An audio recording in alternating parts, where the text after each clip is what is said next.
Përshëndetje të gjithëve. Do të flasim sot për glaukomën, ose siç njihet ndryshe tensioni i lartë i syrit. Këtë javë në Republikën e Maqedonisë së Veriut shënohet java ndërkombëtare e glaukomës me qëllim për të ndërgjegjësuar të gjithë njerëzit çfarë është tensioni i lartë i syrit, pse duhet të masin tensionin e lartë të syrit dhe cilët janë ato sëmundje që mund të shkaktojnë tension të lartë të syrit. Në këtë emision do t'ju tregojmë pak më shumë për të gjitha simptomat që mund të paraqiten si me që pasoj mund paraqitet glaukoma si sëmundje, por jo vetëm do t'ju tregojmë se në cilat qytete të premten dhe të shtunën ju mund të kontrolloni tensionin e lartë të syrit falas. Me ne në studio për të diskutuar mbi këtë temë kemi të ftuar doktoreshën Irina Bogdanova, specialist oftalmohirurg i shef na kabinetot za glaukoma pri klinikata za офталмологија во Скопје. Добре дојдовте. Добре најдов. Поздрав до гледачите на Алса телевизија и благодарам за поканата. Доктор Богданова, чест е да те имаме поканета тука во нашата телевизија денеска да разговараме за високоочен притисок или, како што го викате вие лекарите, глауком. Што е тоа високоочен притисок? Да, глаукомот представува една од водичките причини за слепило во светски размери. Всушност таа е втора причина за слепило како во светот, така и кај нас. Очниот притисок е најголем ризик фактор за ова заболување. Значи, како резултат на зголемен очен притисок доаѓа до оштетување на нервот позади, иреверзибилно оштетување. Значи, во основата на самото заболување лежи иреверзибилно оштетување на очниот нерв, тоа настанува најчесто како резултат на зголемен очен притисок. Сега, може да има и разни други да доведат работи до оштетување, но како што се системските болести и така натаму, и кај некои пациенти нормален очен притисок, значи може да доведе до оштетување, но како најголем ризик фактор е зголемениот очен притисок. Значи, глаукомот може да предизвикува слепило кај луѓето, може да имат и нормален очен притисок, меѓутоа како главна причина е високиот очен притисок за да се појави глаукомот. Има и други заболувања кои може да доведат до ова очно заболување. Очно заболување, така. Оваа недела е светската недела, како да се обележува глаукомот, со цел имате подигање на свеста на сите граѓани за овие ризик фактори кои можат да доведат до глауком. Како се одбележи во нашата држава? Во нашата држава, значи, од понеделникот започна светската недела на глауком. Во чест на ова светска недела ние започнавме со бесплатно мерење на очен притисок на повеќе локации низ државата. Во понеделникот бесплатно мерење на очен притисок беше одржано на улица Македонија пред спомен куќата Мајка Тереза, на Мајка Тереза, со тоа што беа измерени преку 370 граѓани им беше измерен очен притисок. Понатаму акцијата продолжи во Кичево, во вторникот беше во Кичево, во Штип овие денови, утре ќе биде во Куманово, во попладневните часови после 14 часот исто така ќе се мери бесплатно очен притисок и во сабота во Прилеп. Така да практично ние цела недела во соработка со колегите од другите градови организиравме акции за бесплатно мерење на очниот притисок. Значи, уште еднаш да нагласиме, утре во Куманово ќе има бесплатно мерење на очен притисок? Да, се планира да биде во трговскиот центар Алфи, значи во попладневните после 14 часот ќе биде мерењето на очниот притисок бесплатно, а понатаму, значи, во сабота ќе биде во Прилеп. Тие се двата дена за следниве денови. За следните денови, за да се заокружи целата недела. Така, да се заокружи целата недела за очен притисок. Дали е доволно да се мери само очниот притисок за да се дијагностицира глауком? Па не, тоа, значи, сакам да напоменам да не бидат во паника граѓаните кои што ќе им биде измерен надгорна граница очен притисок.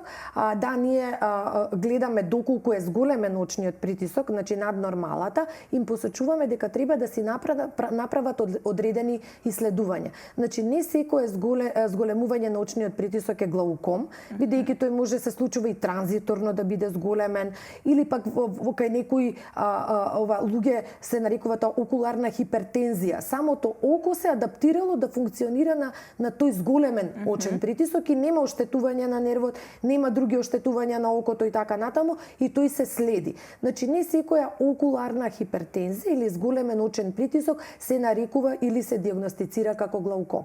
Кај сите граѓани кои што мислам овие денови во акциите, да кажам, скрининзите е одреден зголемено и дијагностициран третира зголемен очен притисок, не се диагностицирани како глауком, тука се препратени за понатамошни исследувања.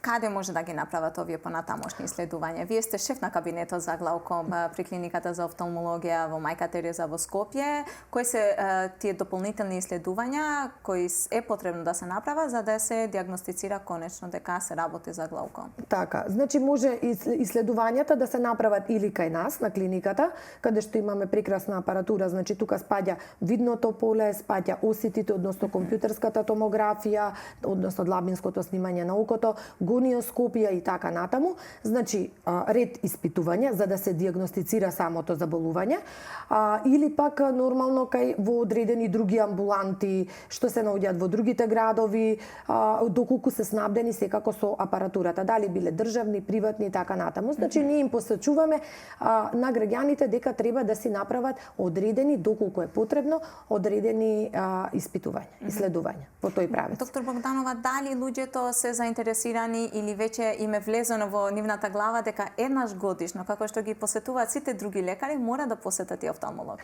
Да, јас морам да признам дека откога ги започнавме акциите, дека свеста малку се подигна на друго ниво. Значи, граѓаните добија повеќе информација околу ова заболување, што за жал претходниот период, претходните години знаеа многу малку. Значи, го поврзуваа со очен притисок, со крвен притисок, па каков е овој притисок, па мене притисокот ми е добар, па се објаснувавме, ама не станува збор за крвен притисок, туку станува збор за очен притисок и така натаму. Мислам дека во последните години свеста малку се подигна на повисоко ниво. Гледам дека доста граѓани се заинтересирани да дојдат и да си го премерат притисокот независно, дека од тоа немаат потреба, немаат, да кажам, ризик фактори, бидејќи се сметаше како најголем ризик фактор е доколку има во фамилија некој глауком, како наследен фактор, па да дојде и да направи испитување во правец за ова боледување. Сега гледам дека самостојно бараат да се измери очниот притисок и при рутински преглед, доколку се дојдени за научари и така натаму, така да јас сум задоволна од интересот на граѓаните и од свеста што се подигна последните години за ова заболување. Јас можеби се изјаснив грубо, меѓутоа сметам дека вие пред малку спомнавте дека иреверзибилно оштетување на нервот се случува и затоа мислам дека е многу важно да знаат дека како што посетуваат ендокринолог, интернист или можеби матичен лекар неколку пати, треба да посетат и офталмолог за мерење на очен притисок, но и за дополнителни исследувања за да ги чуваат очите. Така. Значи јас и во тој правец и еве и алармирав во неколку наврати во мои гостувања и акции минатата година кога беа и оваа година, дека доколку сме во можност да се воведе мерењето на очниот притисок во систематските прегледи. Тоа би било еден најдобар скрининг во цела држава, особено на работоспособното население, бидејќи знаеме дека систематските прегледи се одвиваат еднаш годишно или максимум еднаш на 2 години, така да тоа е сосема доволно за граѓани кои што не боледуваат, значи од глауком, доволно е еднаш во годината или максимум на 2 години да се направи едно премерување на очниот притисок. И доколку е започнато зголемување, значи доколку е детектирано зголемување и се започнато некое оштетување, тие би се фатиле во некоја иницијална, односно почетна фаза ова заболување би се фатило. Доколку се фати во таа почетна фаза глаукома, дали тоа значи дека постои лекување? Да, секако дека постои, затоа што тогаш не би имало големи оштетувања на нервот, не би имало големи оштетувања на видот, би се ставила под контрола болеста, значи ако е потребно само со капки, односно конзервативна терапија на почетокот, и би се следела. Сега тоа не значи дека болеста нема да прогредира или нема да бидат потребни повеќе врсти на капки до крајот на животот, или ако да се зголемува притисокот и до некоја фаза, да кажам, на доколку се потребни операции после тоа, но све тоа ќе биде проследено од офталмолог и нормално ќе се делува, ќе се вршат контроли, да се држи под контрола, да нема оштетување на нервот и да се сочува видот.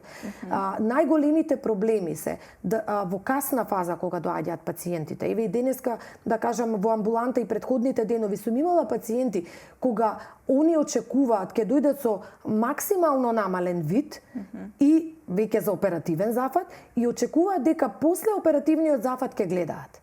И тука е веќе нереално очекување нереално очекување за оваа болест. И тука е најголемата моја тежина нормално и за мене како лекар и за нив да го кажам моментот дека да, јас можам да ви направам оперативен зафат, но вие нема да гледате после тоа.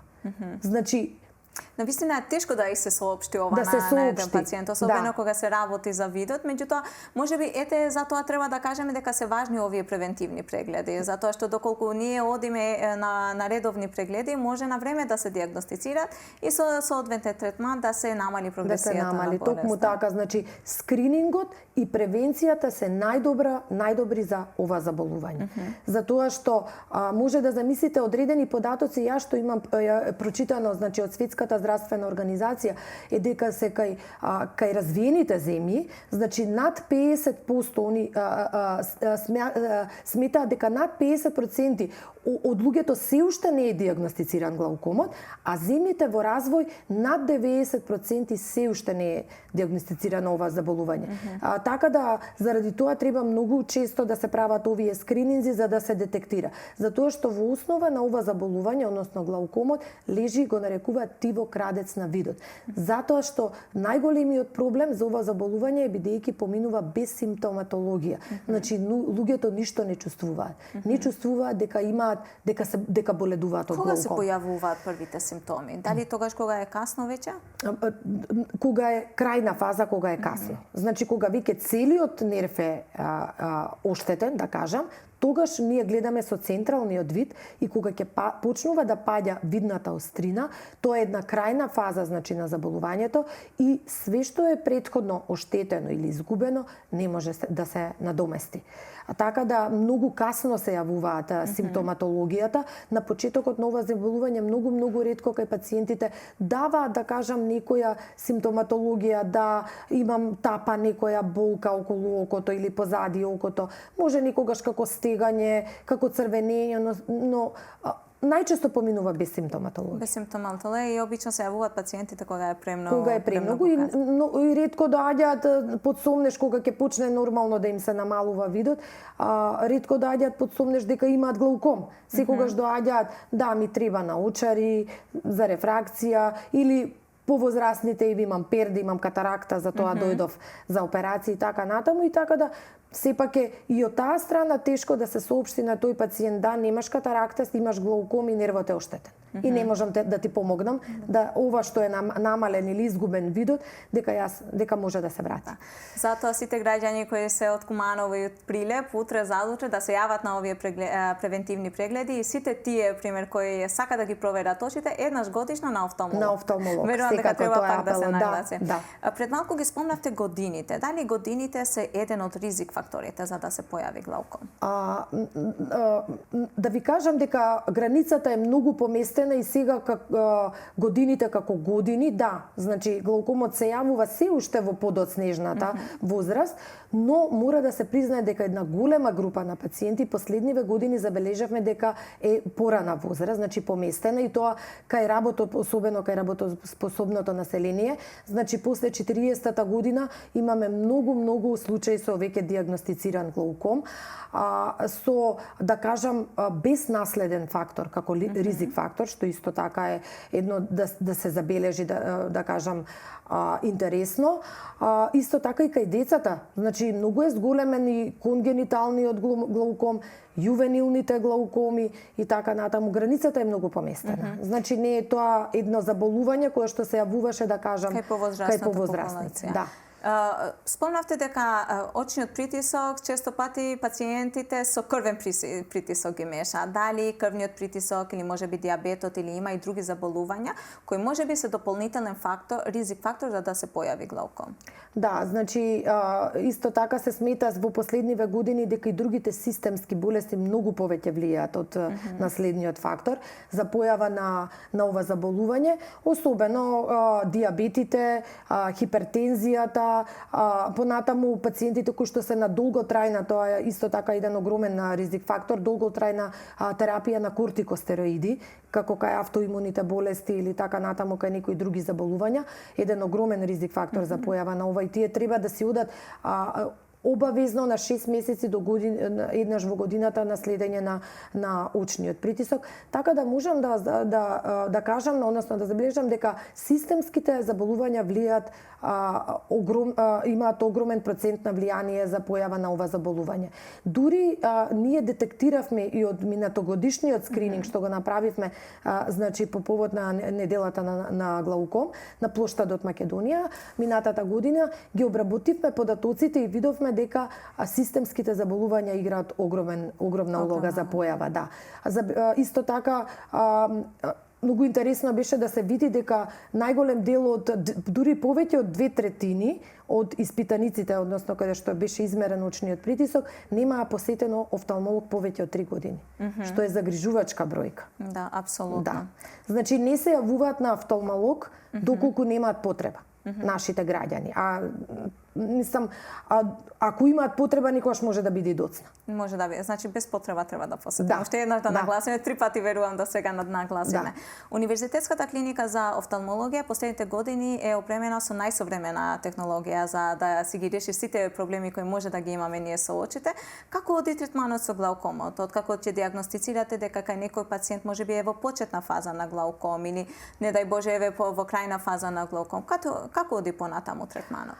Да, значи, како што напоменавте, ние имаме прекрасна апаратура, значи најмодерна, најсовремена апаратура на клиниката за очни болести, дури може да ни позавидат и многу други клиники од регионот.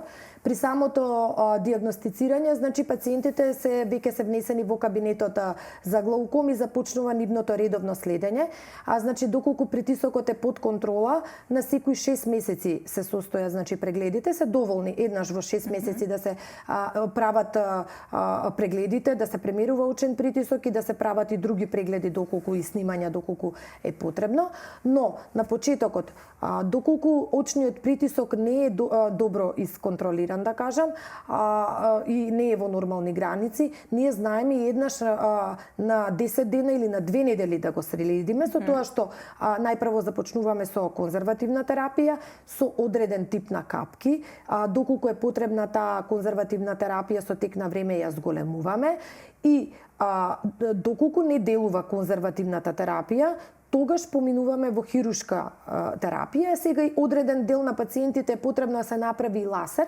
поготово кај одреден тип на глаукоми, како што го има со затворен агол, но тие се помал број, тие се околу 20% глаукоми, инаку најголем дел се со отворен агол. И исто така има една нова метода ласерска СЛТ, селективна ласер трабекулопластика, кога што се врши третман со ласер, за да кажам не користат капки, односно конзервативна терапија, но сепак ние ги оставаме најголем дел и сме виделе најголем бенефит и најдобро контролирани се глаукомите кои што си се под конзервативна терапија и под капки. Доколку не делува оваа терапија, тогаш се оди на хирушки третман на глаукомот. Значи хирушкиот третман не оди по желба и не оди по потреба да не користи веќе терапија. Значи не може да се оперираат пациентите за да не користат капки.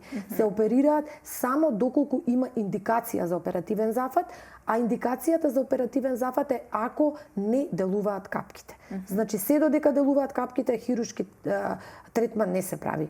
Значи кај овие глаукоми, бидејќи јас се соочувам со пациенти да често ми доаѓаат во амбуланта да ме оперирате за да не ставам капки. Да, затоа им беше важно и да го разбирам и финансискиот момент, го разбирам и комфорот, значи да треба да капат повеќе пати во денот капки, но сепак тоа не представува индикација за оперативен третман. Сепак тоа е стручно мислење на докторот кој го следи пациентот. Токму така. Доктор Богданова, стигнавме до крајот на нашиот разговор. Некоја последна порака која сакате да упатите до сите тие што не гледа во овие минути? Па да, јас сакам да кажам, да изразам задоволство да свеста за ова заболување со овие наши акции, гостувања мои дека е подигната.